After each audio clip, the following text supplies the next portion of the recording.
بینەرانی هێژە ئێوارەتان باش و لە ئاکتوێلێکی دیکەدا پێکەوەین. بینەرانی هێژە ئاکتوێلی ئەمڕۆمان سێ تەوەری سەرەکی لەخۆ دەگرێت.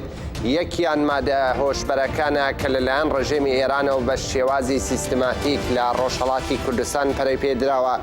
لەو چوارچێوەیەدا دۆسیەک دەبینین و پاشان لەگەڵ چالاکێکی مافی مرۆڤ ئەو بابەتە تاوتوێ دەکەین.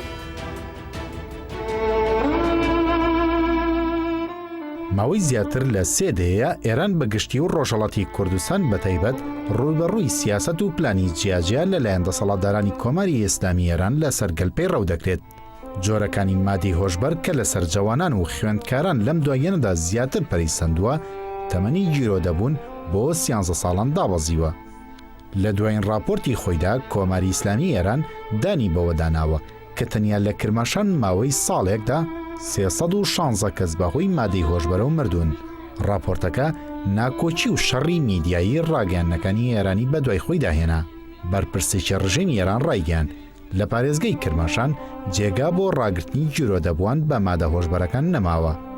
عەلی شمشیری ئەندامی شوورەی هاواهەنگی لە دژی مادە هۆشبەرەکان لە کۆبوونەوەیەکدا لەگەڵ بەرپرسانی ڕژێم بە دەستەواژەی مادەی هۆشبەر بۆمە لەرزەی خامۆشە و توێتی.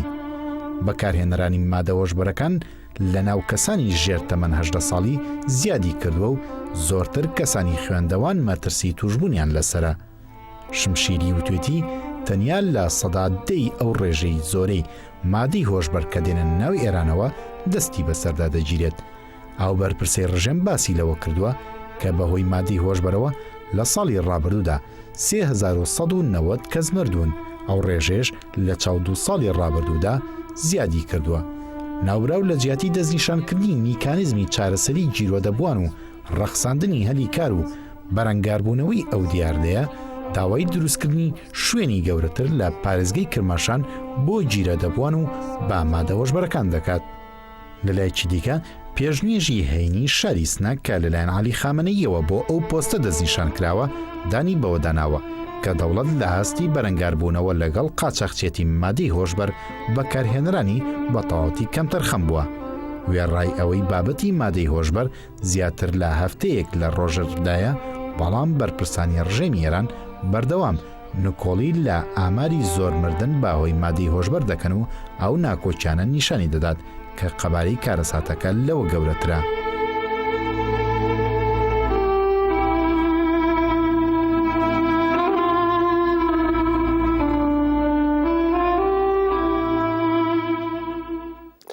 بەڵێ بینەرانی هێژە دۆسیەکمان بینی و ئێستاش چالاکی مافی مرۆڤ کەیهان محەممەد عەلییانمان لەگەڵدایە. بەڕێز محەممەد عەلییان ئێوارەتان باش؟ ئێوارەتان باش، سڵاو ڕێز. بەڕێز کەیهان، ئێوە سەرەتا چۆن باس لەو دیاردە دەکەن لە دەڤەری کرماشان؟ بۆچی لەم دواییانەدا بابەتی مادەی هۆشبەر زیاتر لە دەڤەری کرماشان کەوتوێتە ڕۆژەڤەوە؟ هەروەها لێدوانە ناکۆکەکانی کۆماری ئیسلامی ئێران لەو بارەوە ئێوە چۆن هەڵی دەسەنگێنن؟ بەڵێ من باس کەمەوە لە ئێستاوە ناتوێتە ڕۆژە بلەمان مشکلەیەکە لە زۆر مێژەوە کە خەریکن ئەم کارا دەکەن احتیاج جزئی گەورەترین ئاسیبهای اجتماعیە. بەڕێز کەیهان، من مەبەستم لە هاتنە ڕۆژەڤ ئەوە بوو لە میدیاکانی ئێراندا باسی لەسەرەکرێت، ینی لەم ماوەدا بە چڕوپڕی باسی لەسەرەکرێت. مەبەستمەوە بوو لە ڕۆژەڤدا. فەرموو. ئۆکەی، ئەمەی کە باسەکرێ با من وەکو سەرەتایەک باسی کەم احتیاج بەکو ئاسیبێکی اجتماعی گەورەکە لە کرماشان بەڕاستی لە پارێزگای کرماشان کە زۆر زیادی کردووەوە. ئەمە باعث بووە کە لە پەنای ئەمە پەدیدەهایەکی وەکو تەلاق، حاشیەنشینی، ڕەوابەتی جنسی و بیماری ئایدز لە ئەو شارە پەرەپسێنێت و ئەمە یەکێ لە سەروەکانی هەموو وەزڵاتە اجتماعیەکانە کە احتیاج دەستی پێ کردووە.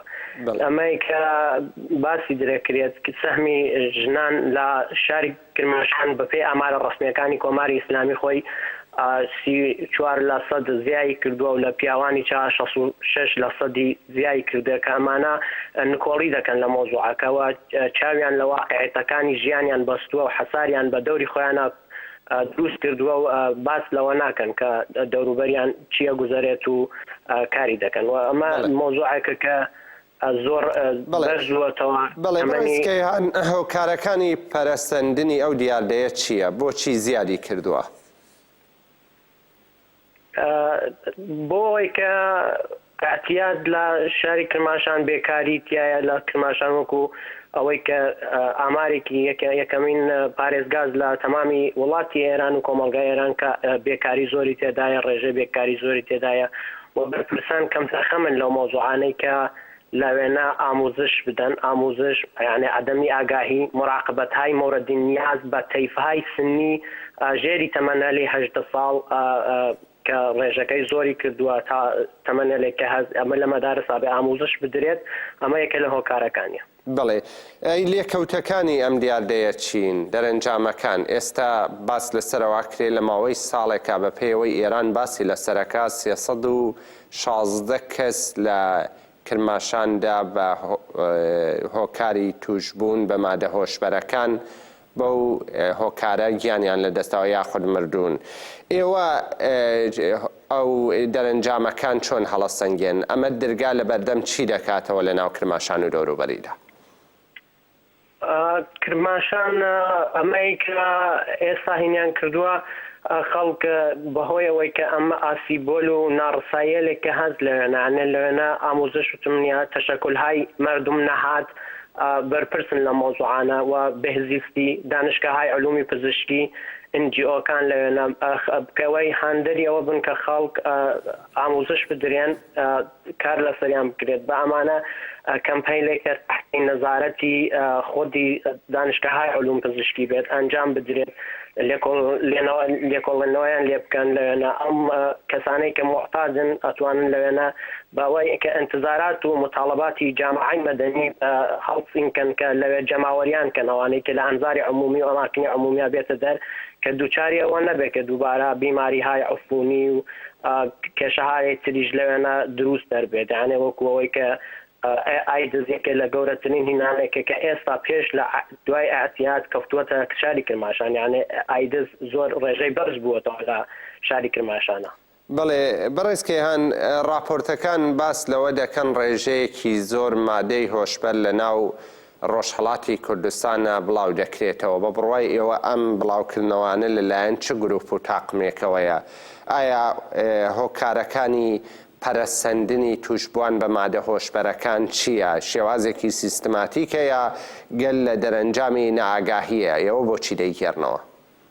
طبعا ئەمە دەستی پشتی پەردەی سوپای پاسداران و ئیدارەیە تەعاقیت هەیە، یانێ ئەمانە سەوداگەرانی مەرگن بەپێی ئامارەکان کە هەست و ئەوەی کە ویکیلیکس بڵاوی کردەوە کە ئەمانە خۆیان ترانزیتەلی مەوادی مخدرەکەن و یانێ بەو شتانە چاوپۆشیەکەن خۆیان لە ناوی خەڵک پەخشیەکەنەوە، خۆیان عامڵی سەرەکی پەخشی مەوادی مخدرن لە ناوی خەڵکە، حتا لە زانکۆکانە لە ناوی دانشگای علوم پزیشکیا من بە شەخسەکە وەکو خۆم کەسێکە لە ئەوێ خوێندنم کردووە خوێندم تەواو کردووە لەوێنە خۆیان بە علەنەن ئەوان پەخشی دەکەنەوە بەهۆی کەسان و نایارانێک وابەستە بە خۆیان و ئەو کارانە دەکەن مناڵی مردمیان هەموو دوچۆری گێشە و گرفتی مەوادی مخدر و ئاعتیاد کردووە. با طبعا یەکێ لە هۆکارەکانیەوە دەستی ڕژیم خۆی تێدایە. بەڵێ کەیان محەممەد ئەلیان چالاکی مافی مرۆڤ، سپاس بۆ بەشداریتان لەم بەشەی ئاکتوێلدا و زۆر سپاس و ئێوارەتان باش. سپاس بۆیەوە بۆ دەرفەتەکەتان. سپاس سەربژی. بەڵێ بینەرانی هێژە تەوەرێکی دیکەی بەرنامەی ئاکتوێل سەبارەت بە گوشارەکان سەر چاپەمەنی ئازادە، هەروەک ئاگدارن لە دژی ئەو بڕیارەی و تلسات کە تێدا بڕیار وایە سێ کاناڵ لەوانە کناڵەکانی ستێرک و هەروەها ڕووناهی و نیوز چەنەڵ وەشانیان ڕابگیرێت. لەو چوارچێوەیەدا گوشارەکان زۆرتر بووە لەسەر چاپەمەنی ئازاد لە ئاستی ئەوروپا. لە ڕۆژانی ڕابردوودا لە پەرلەمانی ئەوروپا چالاکیەک یان خود کۆنفرانسێکی جەماوەری بەڕێوەچوو کە تێدا میدیاکارانی هەر چوار بەشی کوردستانی و ئەوروپا بەشداریان کرد. پێکەوە دۆسیەک دەبینین، پاشان هاوکارمان لە ئیستودیۆدا دەبێت سەلاح خدر ئەم بابەتە پێکەوە هەڵدەسەنگێن. بە مەبەستی گفتوگۆکردن لەسەر پرسی ئازادی ڕادەربڕین لە تورکیادا کۆنفرانسێکی تایبەت لە پارلەمانی یەکێتی ئەوروپا بەڕێوەچوو. پێرێ ڕۆژی پێنجشەممە لە پارلەمانی ئەوروپا کۆنفرانسێکی تایبەت بە پرسی ئازادی ڕادەربڕین و میدیا لە تورکیا بەڕێوەچوو. لە کۆنفرانسەکەدا نوێنەرانی سندیکای ڕۆژنامەنووسانی ئەوروپا و پەیامنێرانی بێسنووری جیهانی و ژمارەیەک لە پارلەمانتارانی ئەوروپا و هەروەها ڕۆژنامەنووسانی بلژیکا، فەرانسا، ئەڵمانیا و هۆلەندی و بریتانی و کوردان بەشداری کۆنفرانسەکەیان کرد. لەو کۆنفرانسەدا ژمارەیەک راپۆرت و ئامار لەسەر پێشلکاریەکانی حکوومەتی تورکیا دژ بە میدیاکاران پێشکەشی پارلەمانتارانی ئەوروپا و سندیکاکانی ڕۆژنامەنووسان کران. ڕێکخەرانی کۆنفرانسەکە ڕایانگەیاند کە ئەم کۆبوونەوەیان بە مەبەستی کاریگەری خستنە سەر و زیادکردنی فشارە بۆ سەر حکوومەتی تورکیا لە ڕێگەی پارلەمانی ئەوروپاوە. لەوێ داوا کرا کە ئەوروپا پشگیری دیالۆگ لەگەڵ کوردان بکات و پیشنیار بۆ ئاواکردنی میدیای ئەڵتەرناتیڤ کرا. بە پێو ڕاپۆرتانەی لە کۆنفرانسەکەدا خرایە ڕوو لە ئێستادا 161 ڕۆژنامەنووس لە زیندانەکانی تورکیادان. تەنیا لە ئەم ساڵدا 150 تەلەڤیزیۆن و ڕادیۆ ڕۆژنامە لە تورکیا داخراون و هەروەها 138,148 کەس لە کارەکانیان دەرکراون و لە ناویاندا 8,271 پسپۆر و ئاکادمیسیان هەن و 4,424 دادوەر و داواکاری گشتی لە کار دوورخراونەتەوە و بەشێکیشیان لە زینداندان. هەر بە پێ راپۆرتەکەی پەیامنێرانی بێسنوور تورکیا یەکێکە لەو وڵاتانەی لە ئازادی ڕادەربڕین خراپترین پلەی وەرگرتووە. بە پێ ڕیزبەندیەکە لە کوێ 180 پلە لە ڕیزی 155 هەمیندایە.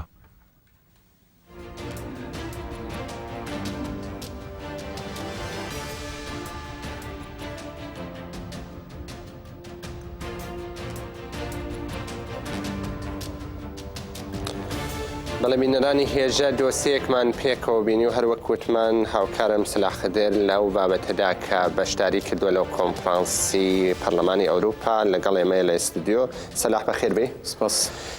سلاح بە کورتی باسێ لەو کۆنفرانسە بکە هەلومەرجی بەڕێوەچوونی ئەو کۆنفرانسە هەروەها چۆن بەڕێوەچوو لە پەرلەمانی ئەوروپادا کە خۆتان ئامادە بوون.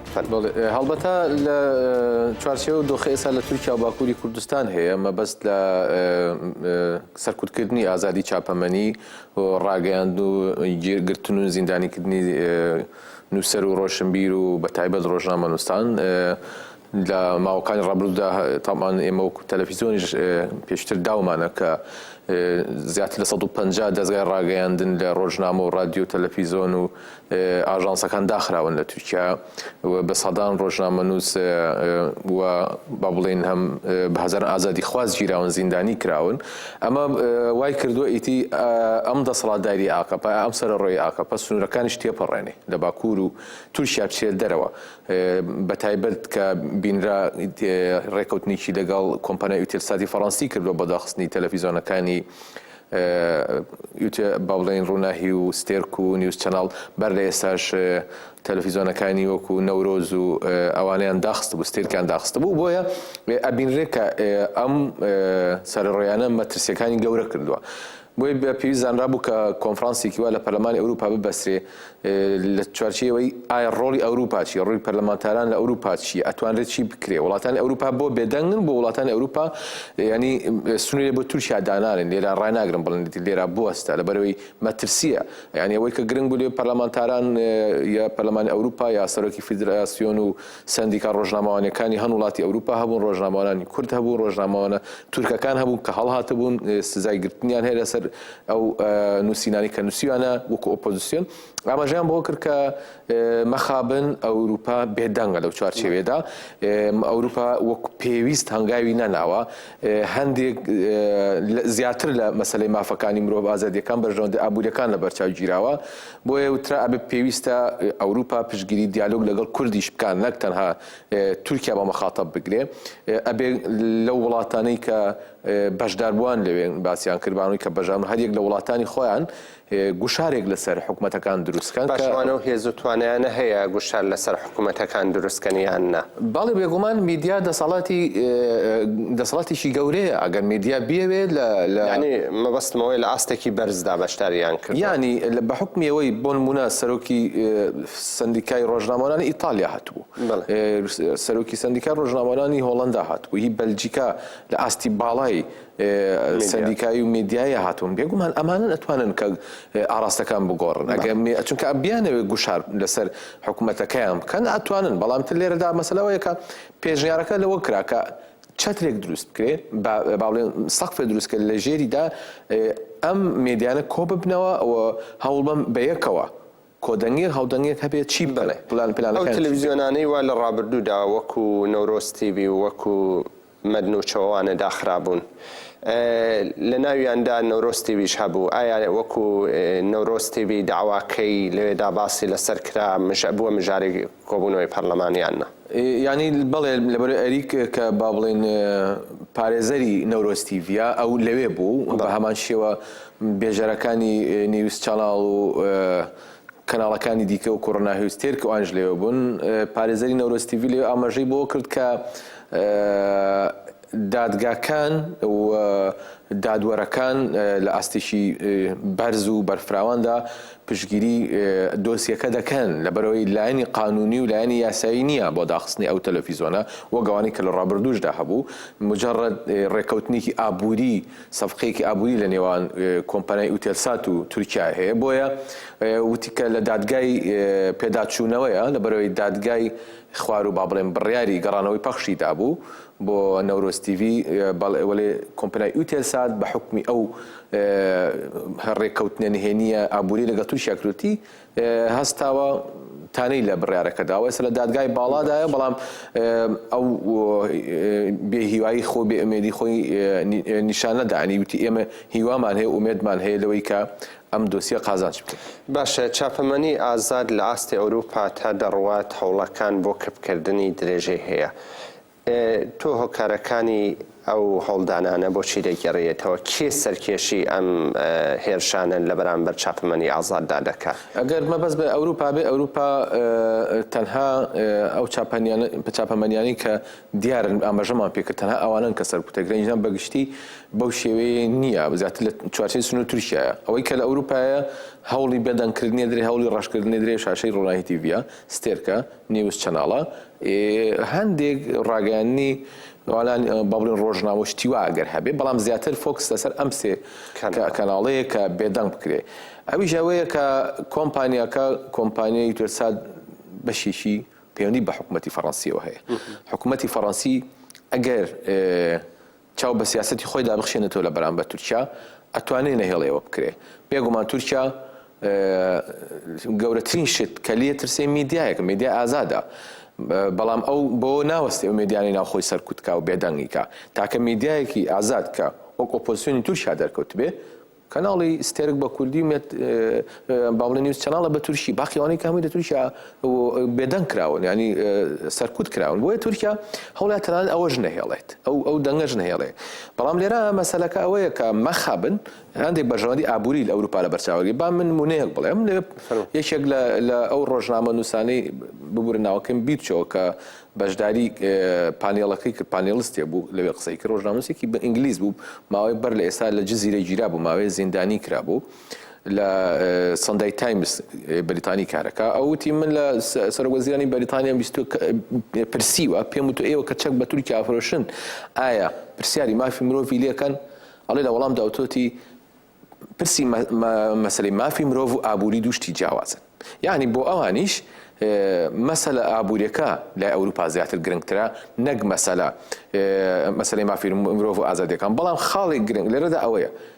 ئێستا ئاکەپا حکوومەتەکەی تورکیا و دەوڵەتی تورک بووە بە مەترسی بۆ سەر خۆشیان لێرە مەسەلە ئەوەیە کاتی ئەم شتێکە ئەبێ بە مەترسی بۆ سەر خۆیان دەزانن مەترسیەکان سنوورەکان تێپەڕێنەیەنەتە سنووری خۆیان ئەو کاتە مەجبورە بن هەڵوێستیان هەبێ نمونەی ئەوە هێنراوە بۆ نمونە ساڵانێک بەر لە ئێستا لە ئەفغانستان تەقینەوە بوو دوایی تەقینەوە و کوشتن و بڕەکان لە عێراق بوو دوایی لە سووریا بوو پاشان لە ئەنقەرە تەقینەوە دروست بوو تەقینەوەکە دوایی هاتە مەدرید و هاتە برۆکسل و چووە ماجستەر و چووە لەندۆنەوانە کاوا بێ ئەم مەترسیانە ئەپەڕنەوە وردە ئەگە بەری پێ نەگیرێ بەرفراوانترە بێ نفوسی ئاقپە و دەوڵەتی تورکیا لە ئەوروپا ئێستا مەترسیەکی گەورەن لەسەر ئەنجالیەی تورکی گرێدای ئاقپە مەترسیەکی گەورەیە لەسەر کۆمەڵگای ئەوروپی و لەسەر سیستەمی ئەوروپی و تا لە ئەڵمانیا چەندین ئەندامی میتیان لێ ژیراوە کە جاسوس و سیخوڕ بوون هەتا هەوڵەتی دۆرکردنیان داوە کەوا بێ لەم حاڵەتە مێدیا ئەتوانێت ڕۆڵێکی پۆزەتیف و کراوە ببینێت لەوەی کە ئەم هێنانە ئاشکراکە و گوشار لەسەر حکومە دروستکە کە سنورداری دوو ڕۆژ سێ ڕۆژ تێپەڕە بێ بەسەر ئەو کۆنفرانسە تایسە ئەنجامنامەیەک ڕانەگەێنراوە بەشێکی باستان لەسەر کرد کە چەترێکی وەکو سێوان دروست دەکرێت و لەژێر سەقفێکدا کاری بۆ بکرێ بۆ ئەو گوشارانە بەربەستێکی بۆ دانرێت ئایا چاوەڕوان دەکرێت ئەنجامنامەکان هیچ باسی لەسەر نەکرا لە کۆنفرانسەکەدا چەند ساعتێکی خایەن ینی لە کۆتاییدا بازەوە کرا کە بەڵێ ئەنجامی کۆنفرانس ڕاگەێنرێت لە ڕێی ڕاگەیاند و مێدیاکان چاپەمەنەکان و ڕاگەێنرێ هەڵبەتە ئەمە من نازانم کێ لەوەرە لە ئۆرگانیزاسیۆنی ئەوەدا نەبووم من تەنها وەک نوێنەری فریدۆم چوبم بۆیە بەڵام حتمما ڕائگەێنرێت چونکە ئەنجامنامە هەرچیەک بێ دەبێت کاری لەسەر بکرێت چونکە جەخ لەسەر ئەو خاڵە کراوەتەوە پێدەچێت لە ڕۆژانی داهاتووشدا ئەو دام و دەستگانی کە بەشدار بوون لەوانەیە دام و دەستگا گەلێکی دیکەش کۆ ببنەوە بێنە لای یەک بۆی کە میکانیزمی بۆ دروستکردنی بەرێکی هاوبەش دروستکە باشە سپاس سەلاح بۆ ئامادەبوونت لەم ئاکتوێلەدا بەڵێ بینەرانی هێژە تەوەرێکی دیکەی بەرنامەی ئاکتوێل سەبارەت بە ڕەوشی باکووری کوردستانە هەروەک دەزانن ناوچەی سووری سەر بە ئامەدی باکووری کوردستان کە قڵای بەرخودانە لەلایەن دەوڵەتی تورکەوە هەوڵ دەدرێت کە ئەو ناوچەیە وێران بکرێت لەو چوارچێوەیەدا کاردانەوەکان زیاتر بوون و چالاکی ئێشەگرتن بە پێشەنگی ژنان دەستی پێکردووە پێکەوە دۆسیەک دەبینین پاشان و تەبێژی ئەنجومەنی ژنان و کە پەرلەمانتارێکی هەدەپەیشە لەگەڵماندا دەبێت و ئەو بابەتە لەگەڵ ئەودا تاوتوێ دەکەین. ناوچەی سووری سەر بە شاری ئامەدی باکووری کوردستان کە بە قەڵای بەرخودان لە دژی هێرشەکانی دەوڵەتی تورک دەناسرێت ئێستاکە هێزەکانی دەوڵەت بە فەرمانی ئاکەپا سەرقاڵی وێرانکردنیان. دوایەوەی گەل لە چەند هەرێمی باکووری کوردستان سیستەمی خۆبەڕێوەبەری دیموکراتیان ڕاگەیاند دەوڵەتی تورک بە فەرمانی ئاکەپا دەستی بە تاڵانکاری و وێرانکاری کردو لە ئاسمان و زەویەوە بردومان و تۆپبارانی شار و ناوچەکانی باکووری کوردستانی کرد.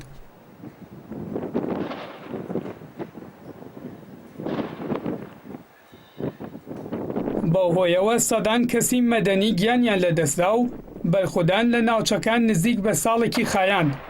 دەوڵەتی تورک زەبری کاریگەری بەرکەوتو نەیتوانی تەسلیم بوون بەسەر گەلدا سەر بخات. گەڕەکەکانی عەلی پاشا و لالەبەی ناوچەی سوور لە هەرە دێرینترین گەڕەکەکانن. دانیشتوانەکەی دەڵێن بە ڕۆژی ڕۆشن ماڵەکانمان تێک دەدرێت. ئەم گەڕەکە مێژووەکەی دەگەڕێتەوە بۆ نزیک 1000 ساڵ. ناوچەی سووری ئامەد لە 15 گەڕەک پێک دێت. کۆنترین ناوچەی شاری ئامەدە. چەندین شوێنەواری مێژوویی جۆراوجۆری سەردەمە جیاوازەکانی تێدایە. دوای بێدەنگیەکانی ئەوروپا و وڵاتانی ڕۆژاوە ڕێکخراوی ئەمنستی ئینتەرناشناڵ لە راپۆرتێکدا ڕایگەیاند خەڵکی بە زۆرە ملێ لە شوێنەکانیان دەردەکرێن. سەدان هاوڵاتی سووری ئامەد مەترسیان لەسرە بە زۆرە ملەی لە ماڵەکانیان دەردەکرێن و دەبێت بۆ ئەو ڕێگریە واژۆ کۆ بکرێتەوە. لە درێژەی ڕاگەاندراوەکەی لێبوردنی نێونەتەوەییدا هاتووە وەزارەتی شارەوانی تورکیا بێ ئەوەی لەگەڵ هاوڵاتیانی سووری ئامەد دیالۆگ بکات بە زۆرە ملەی ماڵەکانیان پێچۆڵ دەکات. لە مانگی کانونی 2015ەوە بۆ ئازاری ساڵی 2016 لە سوور شەڕێکی گران ڕوویدا و هاتوچۆ قەدەغە کرا. زۆربەی هاوڵاتیانی ناوچەکە ئاوارە بوون. لە ئازاری ساڵی 2016دا بڕیاری کۆنتڕۆڵکردنی 16 گەرەکی سوور لەلایەن سوپای تورکەوە دەرکرا. لە مانگی کانونی 2016دا بڕیار درا هاوڵاتیانی دوو گەڕەکی عەلی پاشا و لالەبەی ماڵەکانیان چۆڵ بکەن. لە مانگی ئایارەوە ئۆپراسیۆنی حکوومەتی تورکیا بۆ چۆڵکردنی ئەو دوو گەڕەکە دەستی پێکرد. ئێستا هاوڵاتیان لە ماڵەکانیان دەرکراون و ئەوانەشی کە ماون ئاو و کارەبایان لەسەر بڕدراوە. ئەمنستی ئینتەرناشناڵ داوای لە حکوومەتی تورکیا کردووە کە بەپێی یاسا نێودەوڵەتیەکان بجوڵێتەوە و بانگەوازی چالاکی بەپەلەشی کرد بۆ ڕێگریکردن لە بەردەوامبوونی ئەو کردەوانەی حکوومەتی تورکیا.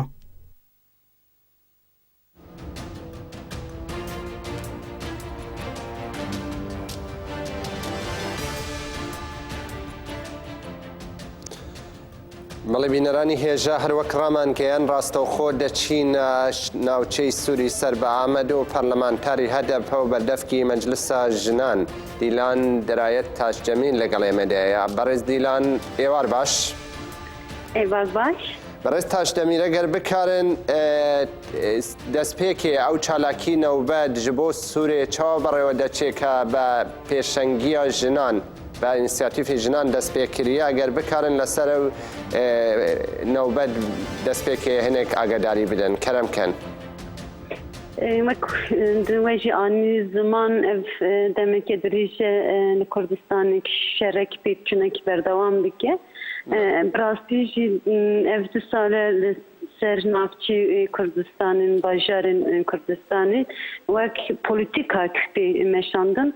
Navareka vê polîtikayê ew e jî bajaran birastî hinekî di hem alî nüfusê Kurdan boy koçberîbûn çê bibe û carekê din bişextînin gelên Kurdistanê polîtikekê wisa dimeşe. Alî din jî operasyonê qirkirinê siyasî her diçen ku berdewam dike. Sûr ev du sale gelek hûn dizanin weta Sûrê alî dîroka Kurdistanê û dîroka çenda Mezopotamyayê de cî gelekî girîng e.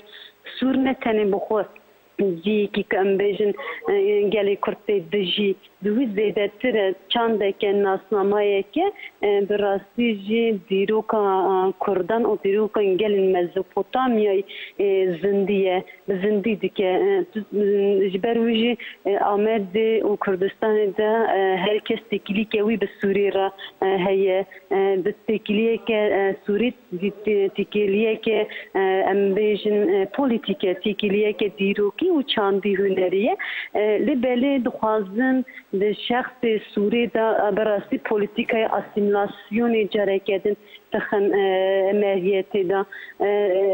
Îro li Kurdistanê her derî êrişî wisa her diçen ku zêde dibin.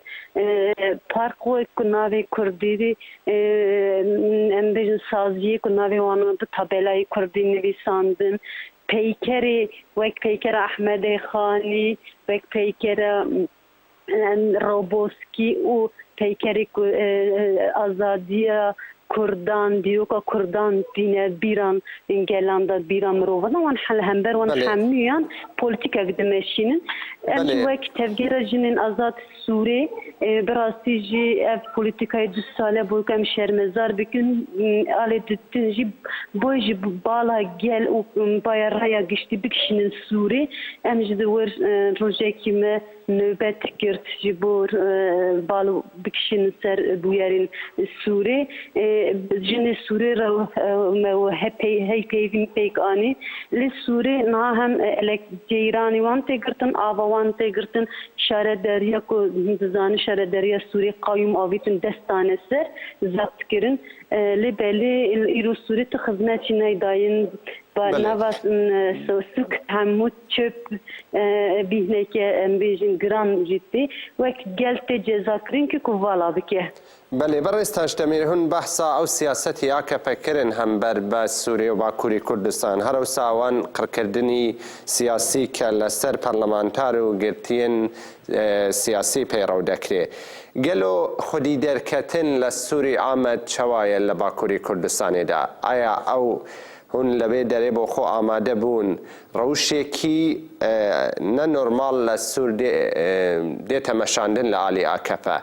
گەلۆ خودی دەرکەتن لە عالی گەلدا لە باکووری کوردستان هەرەوسا عالی پارت و ڕێخستنێدا و هون چاوا شرۆڤە دەکەن. چما ئەوروپا لەوێ ڕەوشەدا بێدەنگە گەلۆ ئەو بێدەنگی سەدەم چییە؟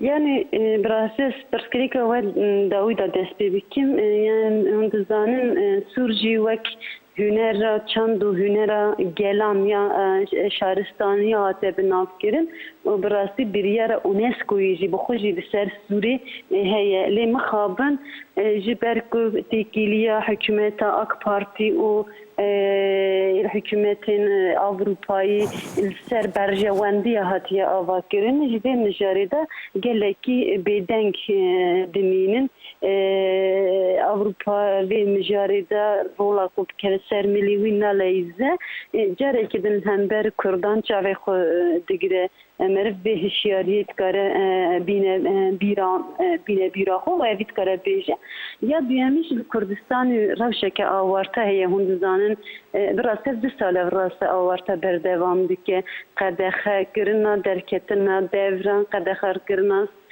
hember çapemeniyê daxuyanî dayîn û sê kes bi hevdira qadekî bi rêva çûn jî hember van polîtika derkirtî jî qedexeye ji ber ku hûn dizanin reş awarta hate avakirinê li Tirkiye meriv dikare bêje anha hukuk anayasa magazakon tiştekî wisa nîne hemû bin bandora siyaseta AK Partî dane ev ji ber anaygorî berjewendiyê xwe tev digerin ji ber wî jî li ser gelî zext zilmeke mezin heye lê belêl hember van polîtîkayê jî gel jî her diçe ber xwe dide bi rastî heştê adarê de derketina jinanê qadan tevlîbûna Newrozê ku wek carekê din bi milyonan gelî Kurd tevlî Newrozê bû û xasteyekê xwe piştgiriya têkoşîna xwe da nîşandinê ya duyemî jî 16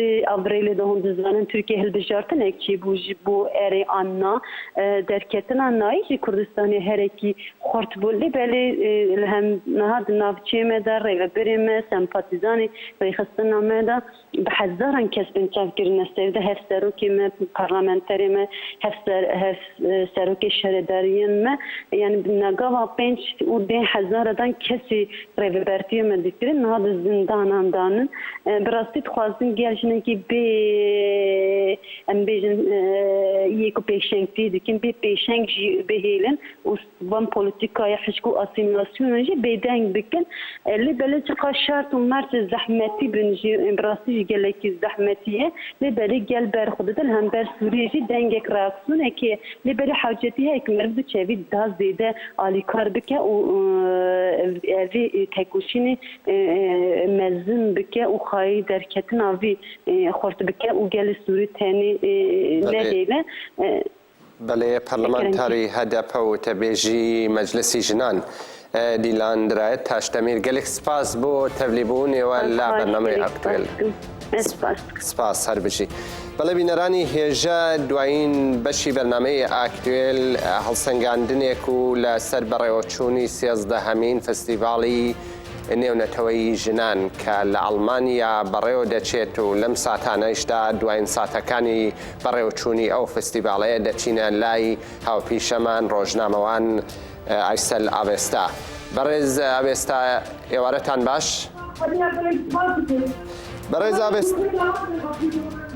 بەڕێز ئاوێستا ئەگەر دەنگم دەبیستی ئەگەر دەتوانی لەسەر ئەو فستیڤاڵە چۆن بەڕێوە دەچێ بێمانی ڕاگەیەنی فەرموون.